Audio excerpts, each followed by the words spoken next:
Good morning.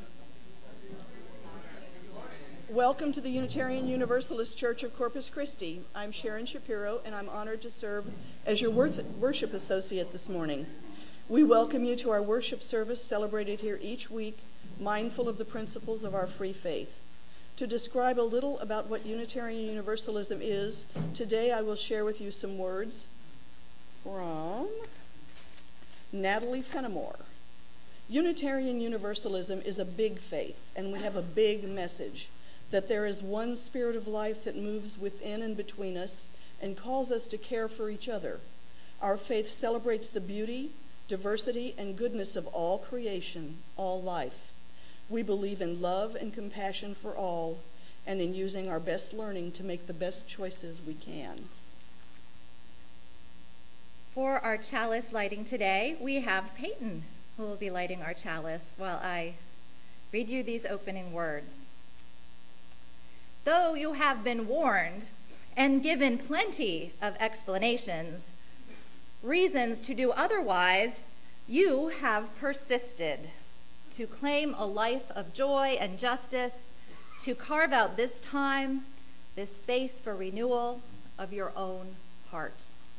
Despite all the reasons, the resistance, fighting for your attention, luring you towards fear, you persist to practice gratitude for this day, this life that has been given, this chance to begin again. And so let us gather so that we might offer one another courage, strength, healing, hope, and this promise to persist in kindness, persevere in compassion, and prevail in a life that is for more than just ourselves. Come, let us worship together. All right, well, we've got to do that one more often. I think that got the blood pumping right away there. So this is a really special Sunday. We have some new members join the book. I'm going to call all of your names, and if you sign the book in succession, it will work just fine. Nan. The reading today is from a February personal blog entry by the Reverend Joanna Fontaine Crawford, who is the minister at our congregation in Live Oak. A very sassy Southern Texas woman, she writes, I read a tweet from someone named Jan in the Pan, and heck yeah, did it hit home. The tweet said, I am not a radical. I am a suburban chess club mom who just wants to spend her free time cross-stitching. Fix this, you blankety blanks. Now that expletive, which was not blankety blanks, something else, it was apparently directed at our national political leadership. Reverend Joanne continues, I remember years ago, right after my youngest was diagnosed with cancer, before we knew anything was wrong, I was stressing about how to redo my kitchen. After diagnosis, I looked back on that with both undesired perspective and with deep wistfulness. God, how I longed for the normalcy of stressing out over something so shallow. I ached for normal. The thing about that kind of normal, it's a temporary privileged state that not everyone gets. A happy normal means that you have enough money in the bank to pay your bills, and you're not worried about your child playing outside. You feel safe waving at police officers. You go to Walmart and don't have a store clerk following you up and down the aisles. No one in your family is in the hospital. You're not concerned that war is imminent or that someone you see as an unelected fascist is running the country. Her words. You leave normal, and for a time, you long for what you used to have, and you expect to get back to it. But then that day happens when you realize you're never getting back to that old innocent time. And instead, this is the new normal. And you need to change things so that living in this new normal becomes sustainable. And things that used to be special events, like calling your congressperson or attending a rally, become regular occurrences, just a part of your weekly routine. And when that happens, you start learning tricks so that you can live in the new normal more effectively. You're not radical. This is just the new normal. Showing up at politicians' town halls, questioning them publicly about how they're not living up to the trust your community put in them, being, frankly, a pain in their collective ass. Radical? Nope. Just a parent, an executive, a worker, a suburban pastor who would rather be reading 100 Ways to Enhance Your Annual Canvas Drive. American politicians, I suggest you don't wait. Fix this. See, we're making lots of friends with actual radicals. They're teaching us things and asking for our help, too. We're slowly learning about what we've been asleep to back when things were normal. And once this becomes our new normal, we're not going back to just cross-stitch.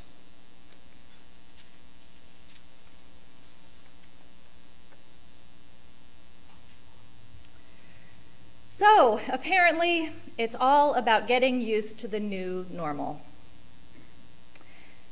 And this new normal is a time when our clearly stated religious values, containing such words as worth, dignity, justice, equality, compassion, acceptance, truth, world community, peace, and of course, respect for the interdependent web, all appear to be on the table. At best, these values may be disregarded. At worst, these values will be trampled along with vulnerable people and our vulnerable planet. And we are to call this the new normal. So threatened are these commonly held values that even our own National Religious Association, the UUA, has felt the need to take a bold stand with a declaration of conscience that states, we commit to translate our values into action. And here is what that declaration says in full. At this extraordinary time in our nation's history, we are called to affirm our profound commitment to the fundamental principles of justice, equity, and compassion, to truth and core values of American society. In the face of looming threats to immigrants, Muslims, people of color, and the LGBTQ community, and the rise of hate speech, harassment, and hate crimes, we affirm our belief in the inherent worth and dignity of every person. In opposition to any steps to undermine the right of every citizen to vote or to turn back advances in access to health care and reproductive rights, we affirm our commitment to justice and compassion in human relations.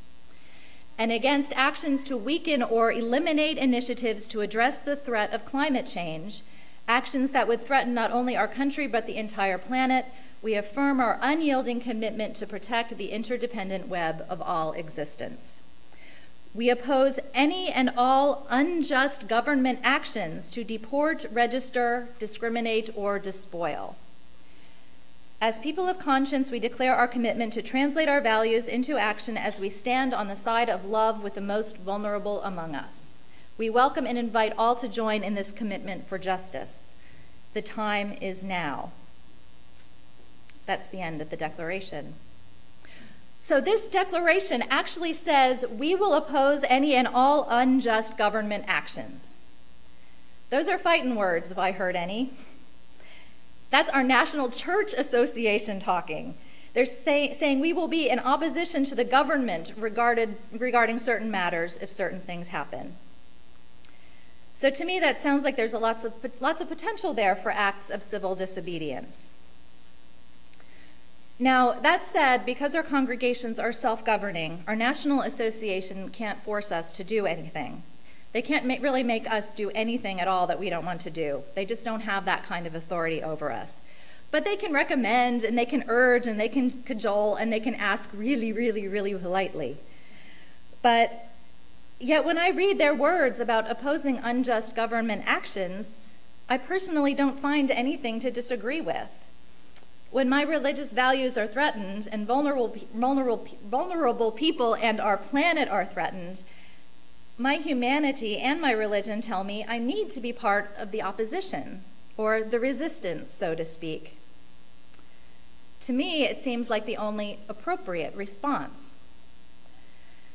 But it's up to every individual to determine their own comfort level with opposition and resistance. And help is needed on so many levels that just about anywhere on the comfort zone continuum, you can make a real difference. But we are in uncharted waters right now. And if we don't find a way to adapt to this new normal, we are all at risk of getting swept away in the rip currents of exhaustion and disillusionment and despair. I mean, now we've had some time to get over the shock and the grief, but not the 24-hour news cycle, information overload on social media, feeling the need to be well-versed on every executive order and bit of controversial proposed legislation at the state and the national levels. Our email inboxes are full of messages and pleas from thousands of worthy nonprofits and advocacy organizations asking us to act now because it is so urgent. We write and we call our legislators wondering if it even makes a difference. We grieve with victims of hate crimes such as the Muslim community in Victoria. We go to meetings, lots of meetings, on lots of urgent, important issues full of compassionate and tired people just like us, and often with those who are much more vulnerable than us and who have so much more to lose than we do. What can one person's efforts be expected to accomplish in such an overwhelming environment in which everything is urgent and time-sensitive, and in many cases, just heartbreaking? At least that's what I've been feeling as of late. Caitlin Breedlove, the campaign coordinator for Standing on the Side of Love, puts it this way. She says, since the last election, we know that hundreds of thousands of people who care about human rights, progressive values, and social justice have proclaimed a commitment, both new and renewed, to rolling up their sleeves and working for justice. We have a legacy of making commitments to this kind of work, and like all commitments, sometimes we do better than others. In this moment, I urge us to look at our engagement with a focus on deepening our commitment, reflecting on it, and figuring out how to bring a spirit of welcome to those new to social justice struggles. She continues, the word commitment implies long-term dedication. Thus, we need to think about how commitments can be sustained. Whatever our commitment is, it can help to ask ourselves, why this commitment? Am I going deep enough? Where is my ego in this commitment? Does my commitment serve anyone besides myself? If so, who and how? Similarly, if the commitment matters enough to make, it helps to figure out how to sustain it. We might have some ideas as we make a commitment about how it can be sustained, and we might be totally wrong. Caitlin continues, 15 years ago, I committed my life to movement building. I thought that a daily spiritual practice would be the main way I sustained myself in this commitment. In truth, my daily practice has ebbed and flowed. Sometimes I have honored it better than other times. My practice itself has changed in some ways over the years, but in actuality, being of use to movements and individual leaders I love has been a huge sustaining factor. I had no idea how much mentoring and coaching other organizers would sustain and deepen my commitment. I had no idea how much transformative campaigns would fill up my commitment gas tank. Sometimes we have to be open to different ways we can be sustained. She continues, no matter how we keep our commitments, they are rarely sustained alone. Most of us need comrades on the journey, not only in order to keep our commitments, but to help us grow them when they have become too rigid and small. In these times, more now than ever, we must continue to grow the constellation of comrades willing, able, and ready to resist together. And that's the end quote from Caitlin, the professional organizer. So how do we sustain ourselves spiritually for the long haul, for this new normal?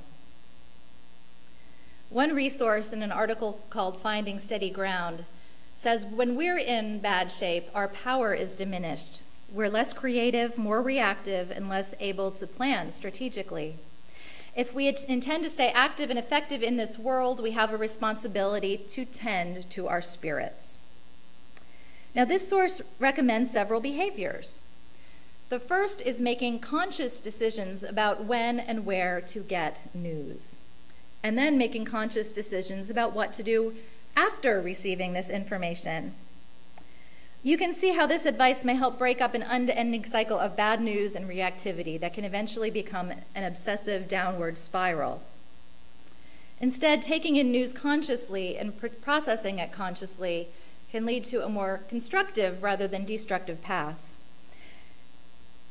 Another idea is to meet with others for accountability, to keep us from getting stuck. And something we talk a lot about here, cultivating love, is yet another step. Through meditation or prayer or reflection on those who are suffering. We can also rejuvenate ourselves by reading and sharing stories about others who have resisted injustice. It can also help to trade social media time for in-person human interaction, as well as sharing with others what you have found to be helpful to you. They say the goal of injustice is to breed passivity. So absolutely anything you can do to stay in touch with your power to do, your power to create, your power to be optimistic, will help you in the long term. Now, my favorite advice about spiritual practice that I've ever received is very simple. There are 2 rules to spiritual practice. Rule number 1 is have one. And as Unitarian Universalists, we define our spiritual practices in many ways. I know a woman who sweeps the porch as her spiritual practice. So we give you a lot of latitude, so therefore no excuses. So rule number 1 is have a spiritual practice. And rule number two is keep doing it, right? That's really all you need to know. But anyone who's done spiritual practice knows it's hardest to stay with it under stress, when you're overtired and overcommitted.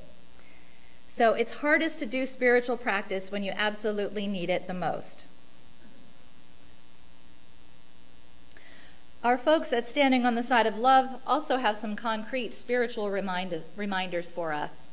They say there is no loftier goal than the liberation of ourselves and of all people in the planet, which reminds us constantly why we're in this work. They say treat relationship building, relationship maintenance, and conflict with deep care. They are the center of this work for the long haul. And they say it's okay to step away from work if you are hurting more than helping. And it's also okay to come back to it later. They say to treat other leaders as though if they win, you win, and then everyone wins. And here's my favorite piece of advice. Never think you were the first one to struggle, the first one to give so much, the first one to fail, the first one to win. If indeed we're all living a new normal, the way we think and behave within this new normal must be intentional and well thought out. Coping mechanisms that worked well in the past may not work at all anymore. As Reverend Joanne said, you need to change things so that living in this new normal becomes sustainable. And things that used to be special events become regular occurrences, just a part of your weekly routine. And when that happens, you start learning tricks so that you can live in the new normal more effectively. You're not radical. This is just the new normal. And I might add, there's no one telling us that joy is unavailable under the new normal, or that beauty is nowhere to be seen, or that love and kindness have forever left the building. Although the new normal has cast a shadow, much good in the world remains. Reasons to be eternally grateful remain. In the words of Jack Gilbert, we must risk delight. We can do without pleasure, but not delight. We must have the stubbornness to accept our gladness in the ruthless furnace of this world. We must admit there will be music despite everything. And since our closing words are from Israel Bufardi, the road that lies ahead of us is a long one, and the pace of progress will sometimes feel glacially slow. Never forget that glaciers over time can carve out grand canyons and great lakes. Moving tectonic plates can rise up mountains over millennia, or they can explode in awe-inspiring volcanoes in milliseconds. Our commitment to love and justice can do the same. Until next week, my friends, go in peace, return in love, and don't forget to welcome our new members.